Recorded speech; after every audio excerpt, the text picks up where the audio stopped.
Fatty liver ഉണ്ട്, ഇവർക്ക് scan ചെയ്തപ്പോഴും ഫാറ്റി ലിവർ ഉണ്ടെന്ന് പറഞ്ഞിട്ട് ഇപ്പോൾ എന്തായി, അത് നമ്മളിപ്പോൾ സാധാരണ പറയണ ഒരു വേർഡ് പോലെ ആയി മാറി ഫാറ്റി ലിവർ. അത്രക്കും മാറിയത് എന്തുകൊണ്ടാണ്? നമ്മളുടെ ഭക്ഷണശൈലി കൊണ്ട്, അതേപോലെ നമ്മളുടെ ജീവിതശൈലി ഇങ്ങനെയായി മാറി. അതുകൊണ്ടാണ് ഇപ്പോൾ ഇത് സ്വാഭാവികമായിട്ട് നമ്മൾ ആരെ ടെസ്റ്റ് ചെയ്ത് നോക്കുകയാണെങ്കിൽ ചിലപ്പോൾ വേറെ എന്തെങ്കിലും ഒരു അസുഖത്തിന് വേണ്ടിയിട്ട് സ്കാൻ ചെയ്യുന്ന സമയത്തായിരിക്കും ഫാറ്റി ലിവർ ഉണ്ടെന്ന് കണ്ടുപിടിക്കുന്നത്. ആ കണ്ടുപിടിക്കണം തന്നെ ഗ്രേഡ് 2-ലൊക്കെയാണ് ഇപ്പോൾ കാണുന്നത്.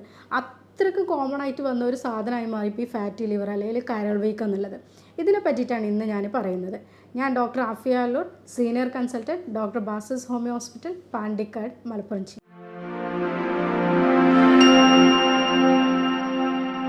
നമ്മൾ സാധാരണക്കാരൻ്റെ ഭാഷയിൽ പറയുകയാണെങ്കിൽ നമ്മളെ വീട്ടിലെ ഒരു ഗൃഹനാഥൻ അല്ലെങ്കിൽ ഉപ്പ, അച്ഛൻ എന്നൊക്കെ പറയുന്ന ആൾ നമ്മളെ വീട്ടിലെ എല്ലാ കാര്യങ്ങളും നിയന്ത്രിക്കുന്ന ആളായിരിക്കും അല്ലേ. അവർക്ക് മക്കളുടെ കാര്യങ്ങളായിരിക്കും അവർ മെയിനായിട്ട് നോക്കുന്നത്. മക്കൾക്ക് ചെറിയൊരു അസുഖം വന്നാൽ ഹോസ്പിറ്റലിൽ കൊണ്ടുപോകും, അവർക്ക് മക്കൾക്ക് എന്തെങ്കിലും പ്രശ്നങ്ങളുണ്ടെങ്കിൽ അത് ക്ലിയർ ചെയ്ത് കൊടുക്കുക, അല്ലെങ്കിൽ അവരെ സ്കൂൾക്കൊക്കെ അവരുടെ സ്കൂളിൻ്റെ കാര്യങ്ങൾക്ക് ശ്രദ്ധിക്കുക. അങ്ങനെ എല്ലാ കാര്യങ്ങളും ഓൾ ഇൻ ആൻഡ് റൗണ്ടായിട്ട് നമ്മൾ ചെയ്യുന്ന ഒരാളാണ് നമ്മളെ വീട്ടിലെ ഗൃഹനാഥന്. ഇപ്പോൾ വീട്ടിലെ ഗൃഹനാഥന് എന്തെങ്കിലും ചെറിയ അസുഖം വന്നാൽ അത് അവർ അത്ര പ്രശ്നമാക്കാറൊന്നുമില്ല. അവരത് ചിലപ്പോൾ അവർക്ക് പണ്ടേ അറിയുന്ന കുറച്ച് കാര്യങ്ങളൊക്കെ വെച്ചിട്ട് മാനേജ് ചെയ്ത് അങ്ങനെ പോകും. അല്ലെങ്കിൽ അതൊന്നും വലിയ വിഷയമല്ല, അതൊന്നും വലിയ പ്രശ്നമില്ല എന്നുള്ള രീതിയിൽ അവരങ്ങനെ കണ്ടിന്യൂ ചെയ്ത് പോകും. അങ്ങനെ കാണിക്കുന്ന ഒരു അതേപോലെയുള്ള ഒരു സാധനമാണ് കരൾ എന്ന് പറഞ്ഞാൽ. കരൾ നമ്മുടെ ബോഡിയിലെ എല്ലാ കാര്യത്തിനും ഹെൽപ്പ് ചെയ്യും. ഇപ്പോൾ പിത്തരസം ഉൽപ്പാദിപ്പിക്കും, അതേപോലെ കൊളസ്ട്രോളിനും ഉൽപ്പാദിപ്പിക്കും. ബാക്കി നമ്മുടെ ശരീരത്തിലേക്ക് ചോറ് കാര്യങ്ങൾ എടുത്തിട്ടുണ്ടെങ്കിൽ നമ്മുടെ ശരീരത്തിന് ആവശ്യമായിട്ടുള്ള ഗ്ലൂക്കോസൊക്കെ നമ്മുടെ ശരീരത്തിലേക്ക് എല്ലായിടത്തും എത്തിച്ചു കൊടുത്തിട്ട് ബാക്കിയുള്ളതിനൊക്കെ കൊണ്ടുപോയിട്ട് കരളിൽ കൊണ്ടുപോയിട്ട് കുറച്ചത് കൊഴുപ്പാക്കിയിട്ട് സ്റ്റോർ ചെയ്യും. ഇങ്ങനെ നമ്മുടെ ശരീരത്തിന് നമ്മളെ എല്ലാ കാര്യങ്ങൾക്കും ഹെൽപ്പ് ചെയ്യുന്ന, ഇനിയിപ്പോൾ കരളിന് എന്തെങ്കിലും ചെറിയ പ്രശ്നങ്ങളുണ്ടെങ്കിൽ അത് സ്വന്തമായിട്ട് തന്നെ റീപ്രൊഡ്യൂസ് ചെയ്യുന്ന ഒരു ഓർഗനും കൂടിയാണ് കരൾ. അതായത് അതിന് ചെറിയ പ്രശ്നങ്ങളുണ്ടെങ്കിൽ അത് സ്വന്തമായിട്ട് തന്നെ മാനേജ് ചെയ്യും. അങ്ങനെയൊക്കെ ചെയ്ത് കൊടുക്കുന്ന ഒരു സാധനമാണ് കരൾ. അതിൻ്റെ അവസാന സ്റ്റേജിലേക്ക് അല്ലെങ്കിൽ അതിൻ്റെ ബുദ്ധിമുട്ടിലേക്ക് ലാസ്റ്റിലേക്ക് എത്തുമ്പോൾ മാത്രമാണ് നമുക്ക് അതിൻ്റെ ലക്ഷണങ്ങളും കാര്യങ്ങളായിട്ട് നമ്മൾ കാണുന്നത്.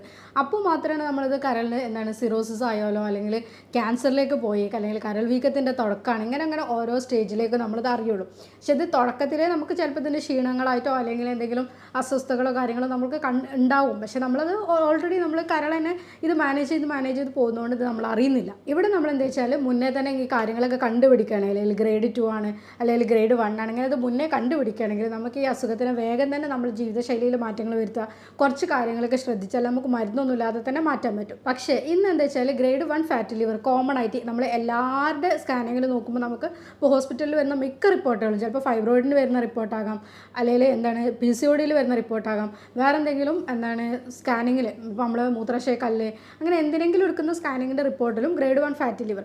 അപ്പോൾ കോമൺ ആയിട്ട് കാണുന്ന ഒരു ഇതായതുകൊണ്ട് ഗ്രേഡ് 1 ഉണ്ട്, നിങ്ങൾ ശ്രദ്ധിക്കുക. ഈ രീതിയിൽ നമ്മളും പറയും. അവർ പറയുമ്പോൾ എന്താ വെച്ചാൽ ഗ്രേഡ് 1 ആണ് ഡോക്ടർ ശ്രദ്ധിക്കാൻ പറഞ്ഞത്, അത്രയേ ഉള്ളൂ. പക്ഷേ ഈ ശ്രദ്ധിക്കുക എന്നുള്ളത് അവരും ആ ഒരൊറ്റ വേർഡിലൂടെ അത് ഒഴിവാക്കണം. പക്ഷെ അങ്ങനെ അല്ലാണ്ട് ഈ ഗ്രേഡ് 1 ആണ്, അത് ഞാൻ 0ലേക്ക് തന്നെ പോകണം, അല്ലെങ്കിൽ അത് മൈൽഡായിട്ട് എനിക്ക് റിവേഴ്സ് ചെയ്യാൻ പറ്റണം എന്നുള്ള രീതിയിൽ നിങ്ങൾ ശ്രദ്ധിക്കണം. അപ്പോൾ ഇത് നമുക്ക് ഒരിക്കലും ഗ്രേഡ് 2ലേക്ക് പോകാതെ തന്നെ ഇത് ഒഴിവാക്കാൻ പറ്റും. ഒരു മുതിർന്ന ഒരാളുടെ കരൾ തന്നെ 1.5 കിലോ വരെ തൂക്കുണ്ട്. അപ്പോൾ ഇത് നമ്മൾ പറയുന്നത് വെച്ചാൽ രാസപരീക്ഷണശാലൻ്റെ ഒരു ഫാക്ടറി അല്ലെങ്കിൽ മെറ്റബോളിക് ഫാക്ടറി എന്നൊക്കെയാണ് കരളിനെ പറയുന്നത്. എന്തുകൊണ്ടാണെന്ന് വെച്ചാൽ ഇപ്പോൾ ഞാൻ പറഞ്ഞത് പിത്തരസം ഉൽപ്പാദിപ്പിക്കാൻ അല്ലെങ്കിൽ കൊഴുപ്പ് ഇതാക്കാൻ വേണ്ടിയിട്ട് ഇതിനൊക്കെ ഹെൽപ്പ് ചെയ്യുന്ന ഒരു സാധനം കരളാണ്. കരൾ അവിടെ ഞാൻ ഇപ്പോൾ പറഞ്ഞാൽ ഓൾ ഇൻ റോളായിട്ട് അവിടെ ഇങ്ങനെ നിൽക്കുന്നതുകൊണ്ട് അതിന് എന്നെ എഫക്റ്റ് ചെയ്യുന്നതിൽ കൂടുതലായിട്ട് എഫക്റ്റ് ചെയ്യുമ്പോൾ മാത്രമാണ് ലക്ഷണങ്ങൾ കാണിക്കുന്നത്. ഇപ്പോൾ നമ്മൾ പറഞ്ഞ രീതിയിൽ ഇപ്പോൾ ഇവിടെ എന്താ സംഭവിക്കണമെന്ന് വെച്ചാൽ നമ്മൾ ഇതിനൊരു 4 ഗ്രേഡായിട്ട് പറയാം. മൈൽഡ് എന്ന് പറഞ്ഞിട്ടുണ്ടെങ്കിൽ പ്രശ്നങ്ങളൊന്നുമില്ല. നമ്മൾ ഫാറ്റി ലിവറിൻ്റെ സ്റ്റാർട്ടിങ്ങിലേക്ക് ഫസ്റ്റ് നമ്മളെന്താ വെച്ചാൽ ഇപ്പോൾ ഒരു അരിഭക്ഷണം എടുക്കുക, അല്ലെങ്കിൽ ഇപ്പോൾ ഇങ്ങനത്തെ ഒരു നമ്മുടെ അന്നജമൊക്കെ കൂടുതലായിട്ട് അടങ്ങിയ ഒരു ഭക്ഷണം എടുത്തു. അപ്പോൾ അതിലുള്ള ഗ്ലൂക്കോസ് നമ്മുടെ ശരീരത്തിന് ആവശ്യമായിട്ടുള്ള എനർജിക്ക് ആവശ്യമായിട്ടുള്ള ഊർജ്ജം എല്ലായിടത്തേക്കും ഇപ്പോൾ നമ്മുടെ ബോഡി എത്തിക്കുന്നുണ്ട്. അതിന് കൂടുതൽ ഇപ്പോൾ ബാക്കിയുള്ള സാധനങ്ങൾ ഉണ്ടാവില്ല. അപ്പോൾ ബാക്കിയുള്ളത് കരൾ അത് കൊണ്ടുപോയിട്ട് കരൾ അത് കൊഴുപ്പാക്കി മാറ്റും. അത് കരളിൻ്റെ ഓരോ സെല്ലിലും അല്ലെങ്കിൽ കോശങ്ങളിലും അത് ഡെപ്പോസിറ്റ് ചെയ്തിട്ട് അങ്ങനെ വെക്കും. ഇവിടെ എന്താ വെച്ചാൽ നമ്മൾ കരളിന് താങ്ങാവുന്നതിൽ അപ്പുറം ഗ്ലൂക്കോസ് കൊടുക്കുന്ന സമയത്ത് അത് കോശങ്ങളിലൊക്കെ ബുദ്ധിമുട്ടായിട്ട് അതാണ് നമ്മുടെ ഈ കരൾ വീക്കം ആയിട്ടൊക്കെ അറിയപ്പെടുന്നത്. ഗ്രേഡ് 1 എന്താ സംഭവിക്കുകയെന്ന് വെച്ചാൽ 5 മുതൽ 8% വരെ ഫാറ്റ് അടിഞ്ഞുകൂടും. ഇവിടെ മൈൽഡ് ആയിട്ടുള്ള കീറ്റോസിസ് എന്നാണ് പറയുന്നത്. ഇവിടെ നമുക്കിത് റിവേഴ്സ് ചെയ്യാവുന്നതേ ഉള്ളൂ. കരളിനേക്ക് അത് കൊഴുപ്പ് കാര്യങ്ങളൊന്നും കൂടുതലായിട്ട് അടിഞ്ഞിട്ടില്ല. നമ്മളിപ്പോൾ നാവിലൊക്കെ ഒരു ഗ്രീസ് പരട്ടെ പോലെ അല്ലെങ്കിൽ കുറച്ച് ചെറിയൊരു രീതിയിൽ കരളിൻ്റെ പുറത്തേക്കൊരു ഫാറ്റി ലെയർ ഇങ്ങനെ രൂപപ്പെടുന്നു, അത്രേ ഉള്ളൂ. ഗ്രേഡ് 2ലേക്ക് എത്തുമ്പോഴേക്ക് അതെന്താണെന്ന് വെച്ചാൽ കുറച്ചും കൂടി ഒരു ഇപ്പോൾ നമ്മൾ പറഞ്ഞ മാതിരി കുമിളകൾ കാര്യങ്ങളൊക്കെ അടിഞ്ഞിട്ട് ഫാറ്റി ഡെപ്പോസിഷൻ കുറച്ചും കൂടി കൂടും. കരളിൻ്റെ കോശങ്ങളിലേക്കൊക്കെ ഓരോ കോശങ്ങളിലും ഈ ഫാറ്റി ഡെപ്പോസിഷൻ കൂടും. ഇപ്പോൾ ഈ ചിത്രത്തിൽ കാണുന്ന പോലെ തന്നെ ഓരോ രീതിയിലും ഇങ്ങനെ കരളിൻ്റെ സെല്ലുകളൊക്കെ ഒന്ന് പുറത്തേക്ക് നിൽക്കാൻ പറ്റും. ഈ ഗ്രേഡ് 2 നിങ്ങൾക്കുണ്ടെങ്കിൽ അത് ഒരിക്കലും ഗ്രേഡ് 3ലേക്ക് പോവാതെ നോക്കണം. തീർച്ചയായിട്ടും അത് ഗ്രേഡ് 1ലേക്ക് നിങ്ങൾ മാറ്റി വേണം. ഇവിടെയാണ് നമ്മൾ ഇതിൻ്റെ ഒരു ടേണിംഗ് പോയിന്റ് ആയിട്ട് പറയുന്നത്. ഗ്രേഡ് 2 ഗ്രേഡ് 3ലേക്ക് പോകുന്നില്ല എന്നൊന്ന് ഉറപ്പ് വരുത്തുക. അതേപോലെ ഗ്രേഡ് 1ലേക്ക് മാറാൻ വേണ്ടിയിട്ട് എല്ലാ കാര്യങ്ങളും ചെയ്യാം.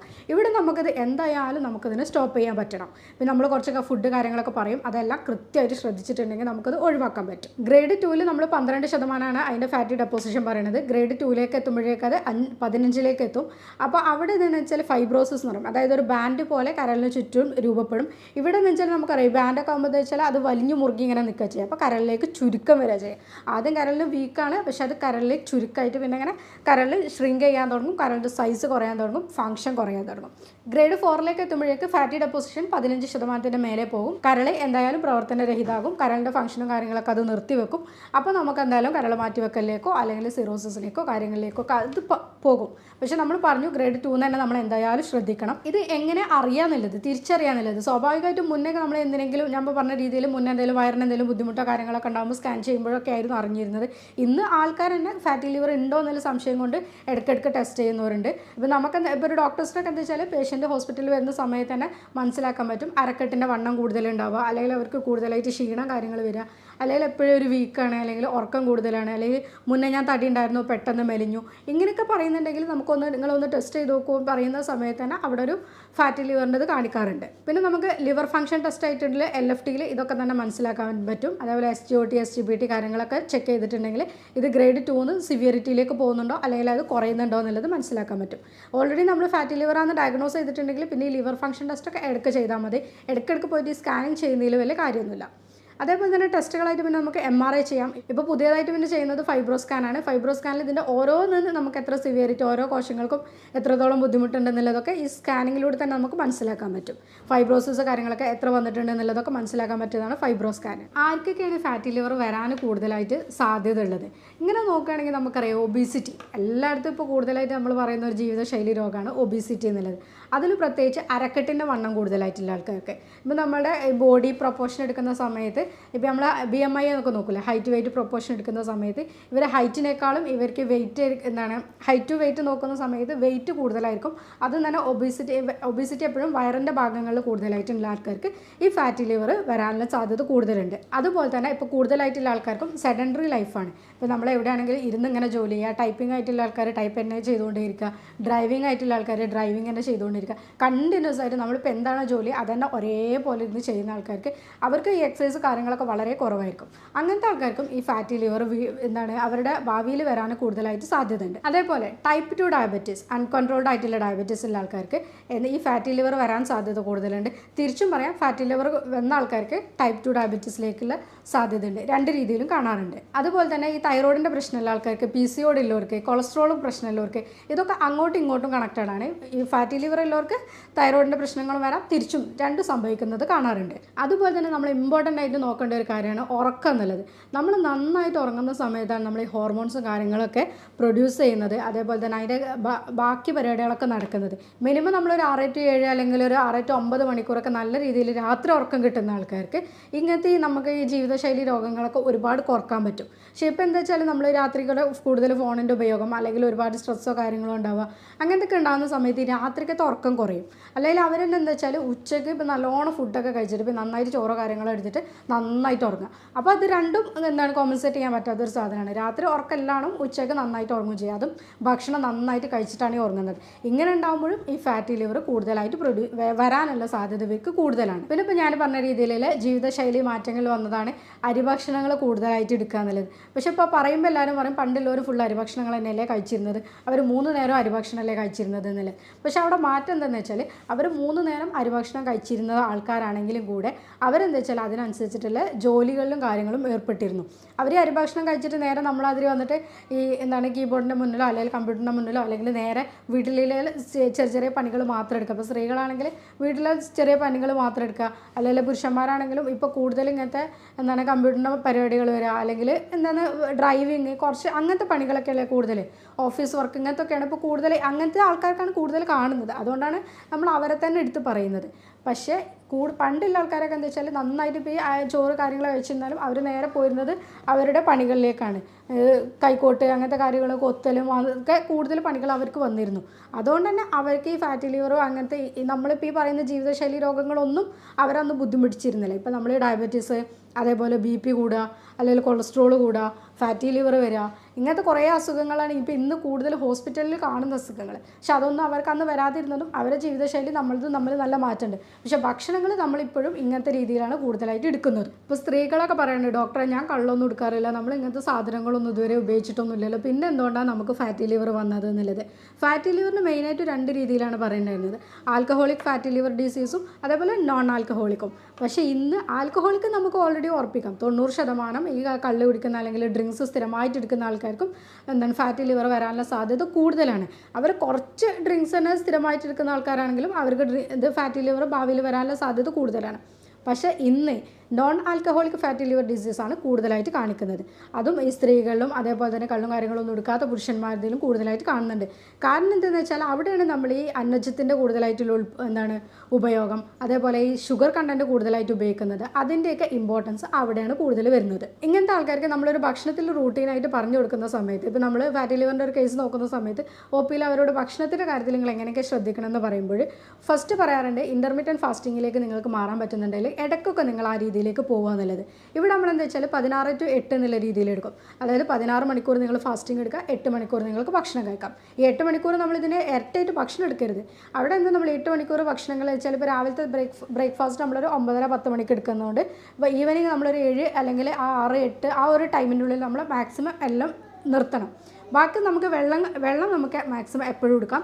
വെള്ളത്തിൻ്റെ അളവെന്ന് വെച്ചാൽ നമ്മളൊരു 20:1 എന്നുള്ള രീതിയിൽ എടുക്കുക.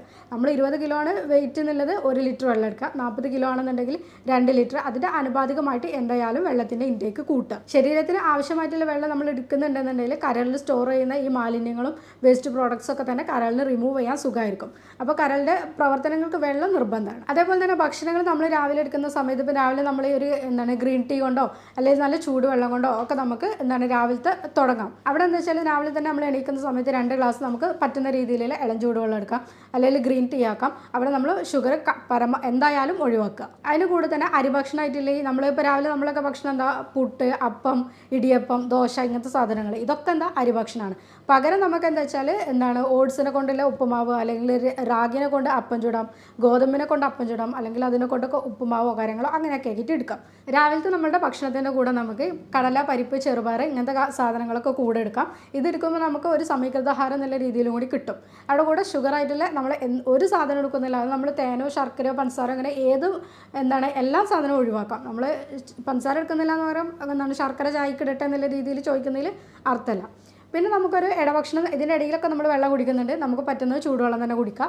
പിന്നെ ഇടയിൽ നമുക്കൊരു 11 മണിക്കൊക്കെ നമുക്കിപ്പോൾ സാധാരണക്കാരന് നട്ട്സോ കാര്യങ്ങളോ പറ്റുന്നില്ല എന്നുണ്ടെങ്കിൽ അവർക്ക് നമുക്ക് ഇടയിലുള്ള ഭക്ഷണങ്ങളായിട്ട് കട്ട് ഫ്രൂട്ട്സ് എന്തെങ്കിലും എടുക്കാം, മധുരം കുറഞ്ഞ് തന്നെ എടുക്കാൻ വേണ്ടിയിട്ട് ശ്രദ്ധിക്കാം, അല്ലെങ്കിൽ സലാഡ്സോ കാര്യങ്ങളോ അങ്ങനെ എന്തെങ്കിലും എടുക്കാം.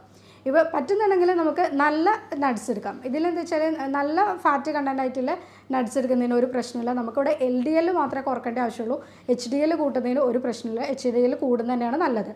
അപ്പോൾ നട്ട്സോ ബദാമോ അങ്ങനെ എന്തെങ്കിലും സാധനങ്ങൾ 1-2 എടുക്കുകയാണെങ്കിൽ, അല്ലെങ്കിൽ നമ്മളതിനൊരു ചെറിയ പിടി എന്നുള്ള രീതിയിൽ എടുക്കുകയാണെങ്കിലും അത് നല്ലതാണ്.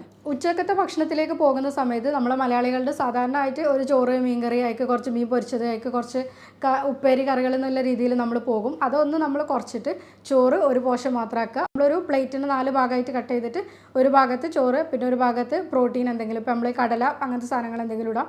അതിൻ്റെ കൂടെ തന്നെ പിന്നെ ഒരു ഭാഗം വെജിറ്റബിൾ, ഒരു ഭാഗം ഫ്രൂട്ട്സ്, ഈ രീതിയിലേക്ക് പോകുക. കൂടെ തന്നെ നമുക്ക് വെള്ളം കുടിക്കണം. പിന്നെ ഇതിലെന്താണെന്ന് വെച്ചാൽ നമുക്ക് പൊരിച്ചത്, കരിച്ചത് കാര്യങ്ങളൊക്കെ മാക്സിമം ഒഴിവാക്കുക. അതേപോലെ റെഡ് മീറ്റ്, പോർക്ക്, മട്ടൺ ഇങ്ങനത്തെ എല്ലാ സാധനങ്ങളും മീറ്റിൻ്റെ ഐറ്റംസിലൊക്കെ നമുക്ക് പരമാവധി കുറക്കാം. ചിക്കൻ നമുക്ക് എടുക്കാം, കറി വെച്ചിട്ട് തന്നെ മാക്സിമം എടുക്കാൻ ശ്രമിക്കാം. മീനുകൾ നല്ലതാണ്, അത് വലിയ മീനുകൾ ഒഴിവാക്കിയിട്ട് ചെറിയ മീനുകളിലൊക്കെ നമുക്ക് omega-3 ഫാറ്റി ആസിഡ് കണ്ടൻറ്റ് കൂടുതലായിട്ടുള്ളതുകൊണ്ട് അതെടുക്കാം. അതിൽ നമുക്ക് ചൂര, അയില, മത്തി അങ്ങനത്തെ സാധനങ്ങളൊക്കെ ചെറിയ മത്സ്യങ്ങൾ നല്ലതാണ്. ഫ്രൂട്ട്സ് വെജിറ്റബിൾസിൽ ഇപ്പോൾ നമ്മൾ പറഞ്ഞതിൽ വെജിറ്റബിൾസ് നമുക്ക് സലാഡ്സുകൾ കൂടുതലായിട്ട് ഉപയോഗിക്കാം. ഈ കക്കരിക്ക, വെള്ളരിക്ക, അതേപോലെ ക്യാരറ്റ്, ബീട്രൂട്ട് നല്ലതാണ്. ഇങ്ങനത്തെ കറികളൊക്കെ നമുക്ക് സലാഡ്സുകളായിട്ട് ഉപയോഗിക്കാം. തൈര് മിക്സ് ചെയ്യുന്നതിന് നല്ലതാണ്. ഇതിലിപ്പോൾ ഫ്രൂട്ട്സിൻ്റെ ഭാഗത്തിലേക്ക് വരികയാണെന്നുണ്ടെങ്കിൽ മധുരമായിട്ടുള്ള ഫ്രൂട്ട്സുകൾ പരമാവധി ഒഴിവാക്കിക്കൊണ്ട് അല്ലാത്തതൊക്കെ നമുക്കിതിൽ എടുക്കാം. ഇനി വൈകുന്നേരങ്ങളിൽ നമ്മൾ ഇതേപോലെ ചായൻ്റെ കൂടെ എന്തായാലും പൊരിച്ചതായിട്ട് എന്തെങ്കിലും കടികളുണ്ടാകും. പിന്നെ എന്തെങ്കിലും രീതിയിൽ ഇപ്പോൾ പൊരിച്ച കടികളാണല്ലോ കൂടുതലായിട്ട് വൈകുന്നേരങ്ങളിൽ വരുന്നത്. അല്ലെങ്കിൽ നമ്മൾ എടുക്കുന്നത് ബേക്കറി ഐറ്റംസ് ആണ്. രണ്ടും വേണ്ട, അതിൻ്റെ കൂടെ നമുക്ക് എന്തെങ്കിലും സലാഡ്സ് ഉപയോഗിക്കാം. അല്ലെങ്കിൽ ഒരു ഗ്രീൻ ടീ അതിൻ്റെ കൂടെ തന്നെ, അല്ലെങ്കിൽ മധുരമിടാതെ എന്തെങ്കിലും ടീയോ കാര്യങ്ങളോ എടുക്കാം. ചൂടുവെള്ളം ആയാലും അങ്ങനത്തെ ഏതായാലും കുഴപ്പമില്ല. പിന്നെ അതിൻ്റെ കൂടെ തന്നെ നമുക്ക് ബിസ്ക്കറ്റുകളിലൊക്കെ എന്ന് വെച്ചാൽ ഒറ്റ ബിസ്ക്കറ്റിൽ 50 ഗ്രാമോളം കലോറി ഉണ്ട്. നമ്മളവിടെ ആവശ്യമില്ലാത്തൊരു കലോറിയാണ് എടുക്കുന്നത്. അതോടുകൂടി തന്നെ ചില ബിസ്ക്കറ്റുകളൊക്കെ നമ്മൾ കണ്ടിട്ടുണ്ടെങ്കിൽ ഷുഗർ അതിൻ്റെ മേലെ കൂടി തന്നെ വിതറിയിട്ടുണ്ടാകും. ഉള്ളിൽ ഓൾറെഡി ഷുഗറും മൈദയും കാര്യങ്ങളൊക്കെയാണ് ഇൻക്ലൂഡ് ചെയ്തത്, പുറമേ ഷുഗർ വിതറുന്നുണ്ടാവും. അപ്പോൾ അങ്ങനത്തെ ബിസ്ക്കറ്റുകൾ കാര്യങ്ങളൊക്കെ പരമാവധി ഒഴിവാക്കുക. ബേക്കറി ഐറ്റംസ് എന്തായാലും വേണ്ട. അങ്ങനെ നമ്മൾ വൈകുന്നേരത്തത് കഴിഞ്ഞു. പിന്നെ നമ്മൾ ഈവനിങ്ങിലേക്ക് പോകുമ്പോൾ രാത്രിക്കത്തെ ഭക്ഷണം ഒരു 10 മണി അല്ലെങ്കിൽ 11 മണി എന്നുള്ള രീതിയിലേക്ക് പോവാണ്ട് മാക്സിമം നേരത്തെ കഴിക്കുക. നിങ്ങൾക്കൊരു പറ്റുന്നതാണെങ്കിൽ 7, ഇപ്പോൾ നമ്മൾ ഇൻ്റർമീഡിയറ്റ് ഫാസ്റ്റിങ്ങിൻ്റെ സമയത്ത് പറയുന്നത് ഇതിൽ 7 അല്ലെങ്കിൽ 6 മണിക്ക് നൈറ്റിലെ ഫുഡ് കുറക്കണം. അത് ഒരുപാട് ഫുഡിലേക്ക് നൈറ്റ് പോകാതെ നമുക്ക് രാത്രി ചപ്പാത്തിയോ അല്ലെങ്കിൽ ഇപ്പോൾ നമ്മൾ രാവിലെ കഴിച്ചതിൻ്റെ പോലെ തന്നെ റാഗിൻ്റെ അത് അല്ലെങ്കിൽ ഓട്സിൻ്റെത് അങ്ങനത്തതൊക്കെ കഴിക്കാം. അല്ലെങ്കിൽ സലാഡ്സുകൾ കൂടുതലായിട്ട് ഉൾപ്പെടുത്തുക. ഇങ്ങനെയൊക്കെ ആകുമ്പോൾ നമുക്ക് രാത്രി ഒരുപാട് വിശക്കില്ല, കാര്യങ്ങളൊക്കെ ഒഴിവാക്കാൻ പറ്റും. പിന്നെ രാത്രി നല്ല രീതിയിലുള്ളൊരു ഉറക്കം കിട്ടും. പിന്നെ ഈ ഒരുപാട് ഫുഡ് എടുത്തിട്ട് ഉറങ്ങുന്നതിനേക്കാളും നല്ലതാണ് നമ്മളൊരു ഉറങ്ങുന്നതിൻ്റെ 2 മണിക്കൂർ തന്നെ മുന്നേ ഫുഡ് എടുത്തിട്ട് നമ്മൾ ഉറക്കത്തിലേക്ക് പോകുക എന്നുള്ളത്. അപ്പോൾ നമ്മളുടെ സ്ലീപ്പ് നല്ലതാകും. രാത്രിക്കത്തെ ഭക്ഷണങ്ങളിലും കൂടുതലായിട്ട് സലാഡ്സ് എന്തായാലും ഉൾപ്പെടുത്താം. പിന്നെ കട്ട് ഫ്രൂട്ട്സ് നിങ്ങൾക്ക് ഇഷ്ടമുള്ള രീതിയിൽ ഉപയോഗിക്കാം. എന്തായാലും ഒരു 9-10 മണിയിലേക്ക് പോകാണ്ട് നേരത്തെ തന്നെ ഇതൊക്കെ കഴിക്കുക എന്നുള്ളത് ശ്രദ്ധിക്കുക. ഇപ്പോൾ നമ്മൾ പറഞ്ഞ എല്ലാ ഭക്ഷണങ്ങളിലും നോക്കുകയാണെന്നുണ്ടെങ്കിൽ ഫാറ്റ് കണ്ടൻറ്റ് കൂടുതലായിട്ടുള്ള ഭക്ഷണങ്ങൾ ഒഴിവാക്കുക. അതുപോലെ തന്നെ മധുരം കൂടുതലായിട്ടുള്ള എല്ലാ ഫുഡ്സും ഒഴിവാക്കുക. ഇപ്പോൾ ജങ്ക് ഫുഡായിട്ടുള്ളത്, അതേപോലെ തന്നെ ആഡഡ് ഷുഗേഴ്സ് ആയിട്ടുള്ള നമ്മളിപ്പോൾ കൊക്കോകോള, പെപ്സി അങ്ങനത്തെ സാധനങ്ങളൊക്കെ വരുന്നത്. അതേപോലെ ഇപ്പോൾ പേസ്ട്രിയിലൊക്കെ കൂടുതലായിട്ട് ഉപയോഗിക്കാവുന്നതാണ് ട്രാൻസ് ഫാറ്റ് എന്നുള്ളത്. ഇപ്പോൾ ഈ നമ്മൾ സാധാരണ ഫാറ്റ് കൊഴുപ്പായിട്ടുള്ള സാധനം നമ്മൾ ലിക്വിഡ് പോർഷനിൽ കിട്ടുന്നതിന് പകരം ഹൈഡ്രോജിനേറ്റഡ് ഓയിൽ ആഡ് ചെയ്തിട്ടുള്ളത് ഇവർ കട്ട് ചെയ്ത് സോളിഡായിട്ട് കിട്ടും. അപ്പോൾ ഇങ്ങനത്തെ ഫാറ്റ് ഇപ്പോൾ നമ്മൾ ഈ വനസ്പതി ഇങ്ങനത്തെ സാധനങ്ങളൊക്കെ പറയുന്നത്. അപ്പോൾ അവിടെ എന്താണെന്ന് വെച്ചാൽ നമ്മുടെ ഓൾറെഡി അത്രയും അൺസാച്ചുറേറ്റഡ് ഫാറ്റാണ് നമ്മുടെ ബോഡിയിൽ കയറി വരുന്നത്. ഈ ട്രാൻസ് ഫാറ്റ് എന്നുള്ളത് നമ്മൾ എടുക്കുന്നത് പരമാവധി ഒഴിവാക്കുക. ഇത് കൂടുതലായിട്ട് ഇപ്പോൾ വരുന്നത് ബേക്കറി ഐറ്റംസിൽ, അതേപോലെ പേസ്ട്രി, കേക്ക് ഇങ്ങനത്തിലൊക്കെയാണ് കൂടുതൽ വരുന്നത്. ഇത് ശരീരത്തിന് അത്രയും ദോഷകരമായിട്ടുള്ള ഒരു സാധനമാണ്. കുട്ടികളിലൊക്കെ തന്നെ ഇപ്പോൾ നോക്കുന്ന സമയത്ത് ഫാറ്റി ലിവർ കാണുന്നുണ്ട്. കാരണം എന്താ വെച്ചാൽ ഇപ്പോൾ പേസ്ട്രി, കേക്ക്, അതേപോലെ ബേക്കറി ഐറ്റംസ് ഇതൊക്കെ കുട്ടികൾ ഇപ്പോൾ എടുക്കുന്നത് വളരെ കൂടുതലാണ്. ഇവരിപ്പോൾ കൂടുതലായിട്ടും ഇങ്ങനത്തെ ഈ ബേക്കറി ഐറ്റംസിനോടും ഇങ്ങനത്തിനോടൊക്കെയാണ് കൂടുതൽ ക്രേവിങ്സ് കാണിക്കുന്നത്. കുട്ടികൾ എന്തെങ്കിലും തിന്നോട്ടെ എന്നുള്ള രീതിയിൽ പാരൻസ് ആണെങ്കിലും ഇത് കൊടുക്കുന്നുണ്ട്. അതുകൊണ്ട് തന്നെയാണ് ഇപ്പോഴത്തെ കുട്ടികൾക്കൊക്കെ തന്നെ ഈ ക്ഷീണം കാര്യങ്ങളും അല്ലെങ്കിൽ പഴയ രീതിയിലുള്ള എനർജി കാര്യങ്ങളൊന്നും അവർ കാണിക്കുന്നില്ല. അപ്പോൾ നമ്മൾ ഒഴിവാക്കേണ്ട ഭക്ഷണങ്ങളിൽ പറഞ്ഞ പോലെ തന്നെ കുറച്ച് നമ്മൾ ഭക്ഷണങ്ങൾ ഇൻക്ലൂഡ് ചെയ്യണം. കാരണം ഇന്ന സാധനങ്ങളൊക്കെ നമ്മൾ കഴിക്കുകയാണെങ്കിൽ നമ്മുടെ ശരീരത്തിന് നല്ലതാണ്, അല്ലെങ്കിൽ ഫാറ്റി ലിവർ നമുക്ക് കുറക്കാൻ പറ്റുന്നുള്ളത്. അതിലിപ്പോൾ പറഞ്ഞതിൽ എന്തായാലും നമ്മൾ നോക്കേണ്ടതാണ് വെള്ളത്തിൻ്റെ അളവ്. നമ്മുടെ ശരീരത്തിന് നമ്മൾ ആവശ്യമായിട്ടുള്ള വെള്ളം എടുക്കുന്നുണ്ടെന്നുള്ളത് ഉറപ്പ് വരുത്തുക. അതേപോലെ തന്നെ ഗ്രീൻ ടീ നല്ലതാണ്. പിന്നെ നമ്മൾ മഞ്ഞളുടെ ഉപയോഗം നമ്മൾ കൂടുതലായിട്ട് ഉൾപ്പെടുത്തുക. മഞ്ഞൾ ഒരു ആൻറ്റി ഇൻഫ്ലമേറ്ററി പ്രോപ്പർട്ടി ഉണ്ട്. അപ്പോൾ അതിലെന്താ വെച്ചാൽ കൂടുതലായിട്ട് നമ്മൾ ശരീരത്തിന് വരുന്ന നീർക്കെട്ടുകൾ കാര്യങ്ങളൊക്കെ ഒഴിവാക്കാൻ പറ്റും, അല്ലെങ്കിൽ സ്കിന്നിലുള്ള അസുഖങ്ങൾ കുറക്കാൻ പറ്റും. അതേപോലെ ഇപ്പോൾ ഈ ലിവറിൻ്റെയൊക്കെ നല്ല പ്രവർത്തനങ്ങൾക്ക് നല്ലതാണ്. ഇങ്ങനെയൊക്കെ ആകുമ്പോൾ മഞ്ഞളുടെ ഉപയോഗം നമുക്ക് കൂട്ടാൻ പറ്റും. അതേപോലെ തന്നെ ഒന്നാണ് വെളുത്തുള്ളി. വെളുത്തുള്ളി ചുവന്നുള്ളി ഇതിൻ്റെ ഉപയോഗം കൂട്ടുകയാണെങ്കിൽ ഇതൊക്കെ ഫാറ്റി ലിവറിനെ നമുക്ക് റിവേഴ്സ് ചെയ്യാൻ വേണ്ടിയിട്ട് ഹെൽപ്പ് ചെയ്യുന്ന കാര്യങ്ങളാണ്. അതേപോലെ തന്നെയാണ് ഈ കറുവപ്പട്ട, മഞ്ഞൾ, ഗ്രീൻ ടീ ഈ ഒരു കോമ്പിനേഷനിൽ നമുക്ക് വെള്ളം ചൂടാക്കിയിട്ട് എടുക്കുകയാണെങ്കിൽ നമുക്ക് 1, 2, 3 തവണ നമുക്ക് ഒരു ദിവസത്തിൽ എടുക്കാൻ പറ്റും. കറുവപ്പട്ടൻ്റെ കുറച്ച് പൊടി, ഒരു ടീസ്പൂൺ പൊടി, അതുപോലെ തന്നെ അതിലേക്ക് നമ്മൾ മഞ്ഞളുടെ 1 ടീസ്പൂണ്, പിന്നെ കുറച്ച് ഗ്രീൻ ടീൻ്റെ ഒരു ചെറിയ ബാഗ്. ഈ രീതിയിൽ നമ്മൾ എടുക്കുമ്പോൾ നമുക്കത് 1, 2 പ്രാവശ്യം ഒരു ദിവസത്തിൽ നമുക്ക് എടുക്കാൻ പറ്റും. അതേപോലെ ആപ്പിൾ സിഡർ വിനെഗർ നല്ലതാണ്. ഇത് എന്താണെന്ന് വെച്ചാൽ ഈ ആപ്പിൾ സിഡർ വിനെഗർ 2 രീതിയിലും പറയാറുണ്ട്. കൂടുതലായിട്ട് എടുക്കരുതെന്നും പറയും, പക്ഷേ എടുക്കുന്നത് നല്ലതാണെന്ന് പറയും. ഈ കൂടുതലായിട്ട് എടുക്കരുതെന്ന് പറയുന്നത് എന്താ വെച്ചാൽ ഹൈപ്പോ അസിഡിറ്റി കാരണം ചില ആൾക്കാർക്ക് ഫാറ്റി ലിവർ ഉണ്ടാവും. അങ്ങനെ ആൾക്കാർക്ക്, അതായത് നമ്മൾ സ്റ്റൊമക്കിൻ്റെയൊക്കെ അസിഡിറ്റി കുറയുന്നുണ്ട്. അങ്ങനെയുള്ള ആൾക്കാർക്ക് ഒരുപാട് രീതിയിൽ ആപ്പിൾ സിഡർ വിനെഗർ എടുക്കരുതെന്ന് പറയും. അല്ലെങ്കിൽ നമുക്ക് ആപ്പിൾ സിഡർ വിനെഗർ എടുക്കുന്നത് നല്ലതാണ്. വെള്ളത്തിൽ ഉറ്റിച്ചിട്ട് നമുക്ക് ഒരു ഗ്ലാസ് വെള്ളത്തിലൊക്കെ ആക്കിയിട്ട് ആപ്പിൾ സിഡർ വിനെഗർ എടുക്കാം. ഇരട്ടി മധുരത്തിൻ്റെ പൊടി നല്ലതാണ്. ഇരട്ടി മധുരമൊക്കെ നമുക്ക് പൊടിക്കാൻ പറ്റും. എന്നിട്ട് അത് പൊടിച്ചിട്ട് നമ്മൾ ഇതേപോലെ മഞ്ഞളും അതേപോലെ കൂട്ടിയിട്ട് നമുക്കൊരു ടീ ആയിട്ട് തന്നെ ഉപയോഗിക്കാം. നമ്മളിപ്പോൾ ഒരു വൈകുന്നേരത്തൊക്കെ ചായ ഉപയോഗിക്കുന്നതിന് പകരം ഈ ഇരട്ടി മധുരം മഞ്ഞളും കൂട്ടിയിട്ടുള്ളൊരു മിക്സ് ആക്കിയിട്ട് നമുക്കത് വെള്ളമാക്കിയിട്ട് ഉപയോഗിക്കാൻ പറ്റും. ഇതൊക്കെ നല്ലതാണ്. നല്ലതാണ്. പിന്നെ ഞാൻ പറഞ്ഞ രീതിയിൽ ഉറക്കത്തിൻ്റെ കാര്യത്തിൽ എന്തായാലും ശ്രദ്ധിക്കുക. ഉറക്കം നിങ്ങൾക്ക് വേണം. കാരണം ഉറക്കം നിങ്ങൾക്ക് ഉണ്ടെങ്കിൽ മാത്രമേ ഫാറ്റി ലിവറിനെ നമുക്ക് റിവേഴ്സ് ചെയ്യാൻ പറ്റുള്ളൂ. നമ്മുടെ ഹോർമോൺ പ്രവർത്തനങ്ങൾ എല്ലാം നടക്കാൻ വേണ്ടിയിട്ട് നല്ല രീതിയിലുള്ള ഉറക്കം കിട്ടണം. അപ്പോൾ ഈ ഉറക്കം നമ്മളൊന്ന് ഷെഡ്യൂൾ ചെയ്തുകൊണ്ട് തന്നെ നിൽക്കുക. നമ്മൾ ഇന്ന സമയത്ത് ഉറങ്ങുന്നു, ഇന്ന സമയത്ത് എണീക്കുന്നു എന്നുള്ള രീതിയിൽ നമ്മുടെ ബോഡിക്ക് ഒരു ടൈം ബയോളജിക്കൽ ക്ലോക്ക് ഉണ്ടാക്കി കൊടുക്കുകയാണെന്നുണ്ടെങ്കിൽ നമുക്ക് നല്ല രീതിയിൽ ഉറക്കം കിട്ടും. ഇപ്പോൾ നമ്മൾ ഈ പറഞ്ഞ കാര്യങ്ങളൊക്കെ ശ്രദ്ധിക്കുന്നതിൻ്റെ കൂടെ തന്നെ നിർബന്ധമായിട്ട് ചെയ്യേണ്ടതാണ് ഒരു 30 മിനിറ്റ് മുതൽ 45 മിനിറ്റ് വരെ രാവിലെയോ വൈകുന്നേരമോ നിങ്ങൾക്ക് ചെയ്യാൻ പറ്റുന്ന രീതിയിൽ, ഇപ്പോൾ ജോഗിങ് ആകാം, അല്ലെങ്കിൽ സൈക്ലിങ്ങോ സ്വിമ്മിങ്ങോ ഒക്കെയാണ് ഏറ്റവും നല്ലതെന്ന് പറയുന്നത്. അതേപോലെ നടത്തോ എന്തെങ്കിലും രീതിയിലുള്ള എക്സസൈസ് ചെയ്യുക. ഇതൊക്കെ ചെയ്യുന്ന സമയത്ത് നമ്മൾ ശരീരത്തിന് നല്ല രീതിയിലുള്ള ഉറക്കം കിട്ടും. അപ്പോൾ നമ്മൾ പറഞ്ഞ രീതിയിൽ ഹോർമോണുകളും കാര്യങ്ങളൊക്കെ ഒന്ന് ശരിയായിക്കോളും. അതേപോലെ തന്നെ നമുക്കിപ്പോൾ ഈ പറഞ്ഞ ഫാറ്റി ലിവറിൻ്റെ ലക്ഷണങ്ങളും കാര്യങ്ങളൊക്കെ തന്നെ റിവേഴ്സ് ചെയ്യാൻ പറ്റും. അപ്പോൾ സ്ത്രീകളുടെ കേസിൽ കൂടുതൽ എന്താ പ്രശ്നം എന്ന് വെച്ചാൽ രാത്രിക്കത്തെ ബാക്കിയുള്ള ഭക്ഷണങ്ങളൊക്കെ തന്നെ അവരെടുക്കും. എന്താ വെച്ചാൽ കുട്ടികൾക്ക് കൊടുക്കുന്നതിൻ്റെ കൂടെ അവർ ഭക്ഷണം എടുക്കും. പിന്നെ രാത്രി എന്തെങ്കിലും പാത്രത്തിൽ എന്താ ബാക്കിയെന്ന് വെച്ചാൽ അതും കൂടി കൂടുതൽ വെറുതെ പാത്രം കളയണ്ടല്ലോ എന്നുള്ള രീതിയിൽ അതും കൂടി വയറ്റിലേക്ക് കളയാന്നുള്ള രീതിയിൽ എടുക്കും. ഇതിലെന്താ വെച്ചാൽ നമുക്ക് ശരീരത്തിന് വേണ്ട എനർജിക്കുള്ള ഭക്ഷണങ്ങൾ മാത്രം എടുക്കുക. അമിതമായിട്ടുള്ള ഭക്ഷണങ്ങൾ എല്ലാം തന്നെ ഒഴിവാക്കുക. മദ്യപാനം, പുകവലി ഇങ്ങനത്തെ ഉള്ളതൊക്കെ തന്നെ എന്തായാലും ഒഴിവാക്കുക. അപ്പോൾ നമ്മൾ ഈ പറഞ്ഞ കാര്യങ്ങളൊക്കെ ശ്രദ്ധിച്ചിട്ടും ഫാറ്റി ലിവർ പോകുന്നില്ല, അല്ലെങ്കിൽ ഗ്രേഡ് 2 വീണ്ടും മേലോട്ടേക്ക് തന്നെയാണ് പോകുന്നത് എന്നുള്ളത് ഡൗട്ട് ഉണ്ടെങ്കിൽ നിങ്ങൾ എന്തായാലും ഒരു ഡോക്ടറെ കൺസൾട്ട് ചെയ്യണം. അതിന് ട്രീറ്റ്മെൻറ്റ് എടുക്കണം. ഹോമിയോപ്പതിയിൽ ഇതിൽ നല്ല മെഡിസിൻസ് ഉണ്ട്. നമ്മൾ ഈ കാര്യങ്ങളൊക്കെ നോക്കിയിട്ടാണ് ഇപ്പോൾ എന്തൊക്കെയാണ് നിങ്ങളുടെ ബുദ്ധിമുട്ടുകൾ, അല്ലെങ്കിൽ ശരീരത്തിന് എന്തൊക്കെയാണ് ബുദ്ധിമുട്ട് കാണിക്കുന്നത്, ഇതെല്ലാം നോക്കിയിട്ടാണ് നമ്മൾ ഹോമിയോപ്പതിയിൽ ഇതിന് ട്രീറ്റ്മെൻറ്റ് എടുക്കുക. അങ്ങനെ നിങ്ങൾക്ക് ഇതിൽ എന്തെങ്കിലും ട്രീറ്റ്മെൻറ്റിനോ അല്ലെങ്കിൽ എന്തെങ്കിലും ഡൗട്ടോ കാര്യങ്ങളോ ചോദിക്കാനുണ്ടെങ്കിൽ താഴെ കൊടുത്ത വാട്സപ്പ് നമ്പറിൽ നിങ്ങൾക്ക് കോൺടാക്റ്റ് ചെയ്യാവുന്നതാണ്. ഞാൻ doctor Afiya Allur, senior consultant, doctor Basis homeo hospital, Pandikkad, Malappuram ജില്ല.